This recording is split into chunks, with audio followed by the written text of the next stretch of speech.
Hai Sobat Tani, penyakit pada ayam layer bisa berdampak fatal loh, khususnya penyakit-penyakit yang telat dikenali dan ditangani. Beberapa penyakit seperti avian influenza, baik tipe HPAI dan LPAI, penyakit infeksius bronkitis dan juga ekstrop syndrome bisa memberikan dampak kerugian ekonomi yang besar.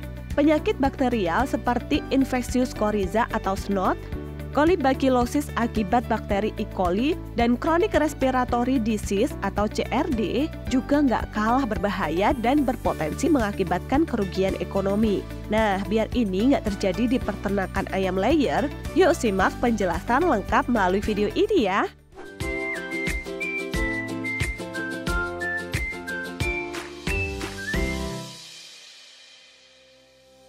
Pada peternakan ayam layer, Sobat Tani bisa menemukan berbagai macam penyakit. Pada penyakit infeksius biasanya disebabkan agen patogen yang membawa penyakit seperti virus, bakteri, dan juga jamur.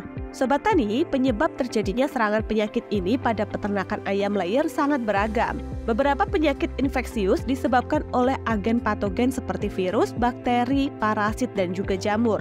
Penyakit-penyakit ini bisa menular melalui berbagai cara, termasuk melalui bahan transportasi atau terbawa dari peternakan tetangga yang terkena wabah. Nah, kurang ketatnya sistem biosecurity di kandang juga bisa memicu serangan penyakit.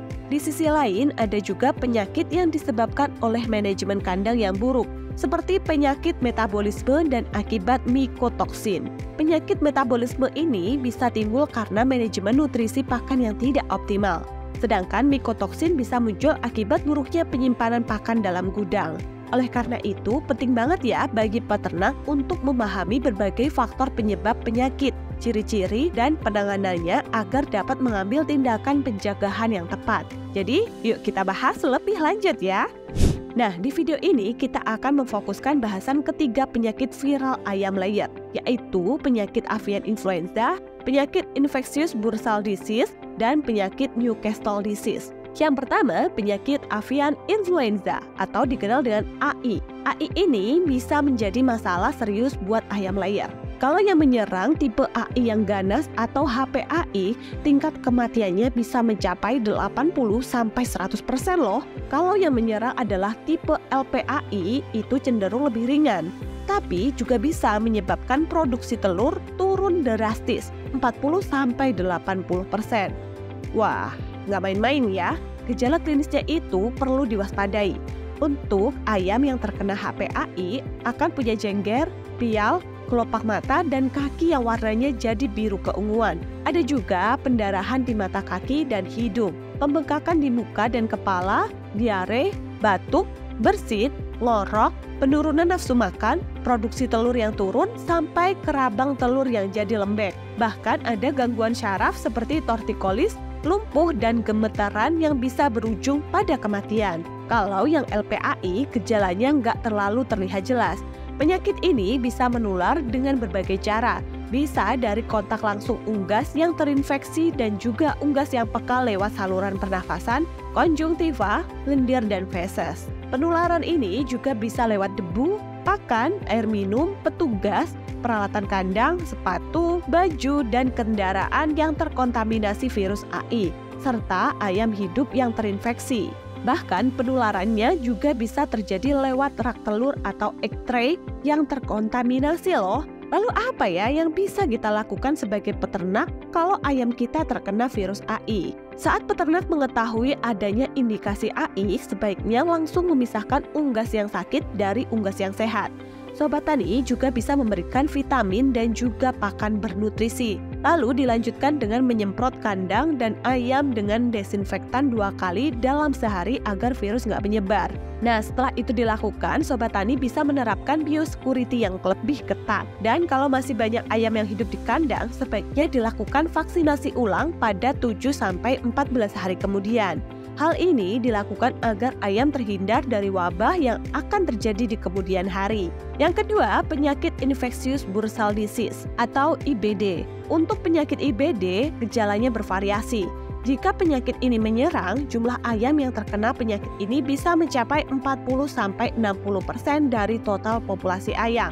Dan 7-8 dari 100 ayam bisa mati dengan tingkat kematian paling tinggi di hari keempat dan hari kelima setelah terinfeksi. Penyakit ini bisa menular lewat kontak langsung antar ayam yang sakit dengan ayam yang sehat.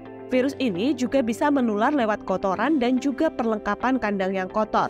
Biasanya, virus yang hidup di kandang yang kotor selama 52-122 hari. Selain itu, ada juga ulat tanah dan juga nyamuk yang bisa jadi perantara penyebaran virus IBD. Jadi penting banget ya buat jaga kebersihan kandang ayam agar nggak terkena IBD lagi. Nah, kalau ayam sudah terkena virus ini, pertolongan pertamanya bisa dengan memisahkan unggas yang sehat dengan unggas yang sakit. Lalu berikan juga vitamin 2 kali sehari selama 7 hari berturut-turut, memberikan pakan bernutrisi, dan menyemprot kandang ayam dengan desinfektan sehari 2 kali untuk mengurangi kemungkinan penyebaran virus. Nggak hanya itu, pengetatan biosecurity juga sangat penting.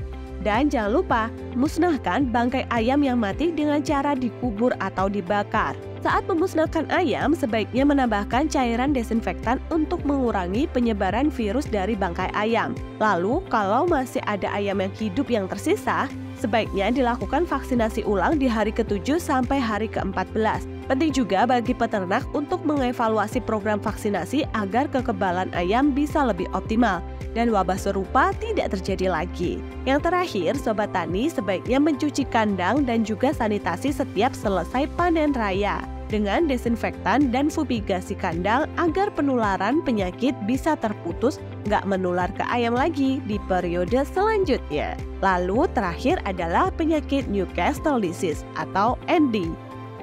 Penyakit ND ini punya gejala yang cukup jelas. Ayam yang terkena ND bisa kehilangan nafsu makan dan mengalami penurunan bobot. Ayam layer jadi lemes, pial dan jengger jadi pucat, malas beraktivitas, dan produksi telurnya menurun sampai 40 hingga 60%. Kalau gejalanya semakin parah, kepala ayam akan muntir atau tortikolis yang jadi ciri khas penyakit ND yang berujung pada kematian. Cara penularannya, penyakit ND ini menyebar dari ayam sakit ke ayam yang sehat lewat kontak seperti bersentuhan dengan ayam yang sakit, melalui kotoran, lendir, bahkan bangkai ayam yang terkena ND. Virus ND ini bisa menyebar lewat saluran pencernaan dan pernafasan. Dan yang penting, virus ND ini bisa bertahan di kotoran dan lendir selama 2 bulan, bahkan lebih lama lagi kalau sudah kering. Jadi kita perlu banget ya menjaga kebersihan kandang dan perlengkapan kandang biar ayam nggak terkena penyakit ND. Sama halnya dengan penyakit AI dan IBD. Pertolongan pertama pada penyakit ND ini bisa dengan pemisahan unggas yang sakit dengan yang sehat, pemberian vitamin sehari 2 kali dalam seminggu, memberikan pakan bernutrisi, dan melakukan sanitasi kandang dengan desinfektan biar penyebarannya nggak tambah luas. Lalu, musnahkan ayam mati dengan cara yang benar. Lakukan revaksinasi pada ayam yang sehat dan evaluasi program vaksinasi yang sudah berjalan agar efektivitasnya lebih optimal di periode pemeliharaan selanjutnya. Nah, Sobat Tani, tadi kita sudah mengenal ya banyak gejala fisik, tingkat kematian, dan juga pertolongan pertama yang bisa kita lakukan untuk penyakit AI, IBD, dan ND. Agar penyakit ayam bisa cepat ditangani dan nggak menyebabkan kerugian yang lebih besar, sebaiknya peternak juga bisa memahami gejala-gejala awal dengan baik sebelum kondisi ayam mencapai titik kronis. Selain itu, penting juga ya untuk mengubur bangkai ayam setelah ayam mati, karena ini bisa menjadi sumber penyakit dan tentunya memperparah wabah penyakit di kandang ayam layer. Nah, tentu Sobat Tani nggak mau kan hal itu terjadi? Jadi jangan lupa ya untuk kontrol terus ayam-ayam layer kita. Sampai bertemu kembali di video selanjutnya. Pantau terus video seputar pertanian dan peternakan hanya di channel Edu Farmers. Dan jangan lupa di like, komen, dan subscribe. Dan kalau Sobat Tani mau belajar lebih lanjut, bisa kunjungi website kami di link di bawah ya. Sampai bertemu kembali di video selanjutnya.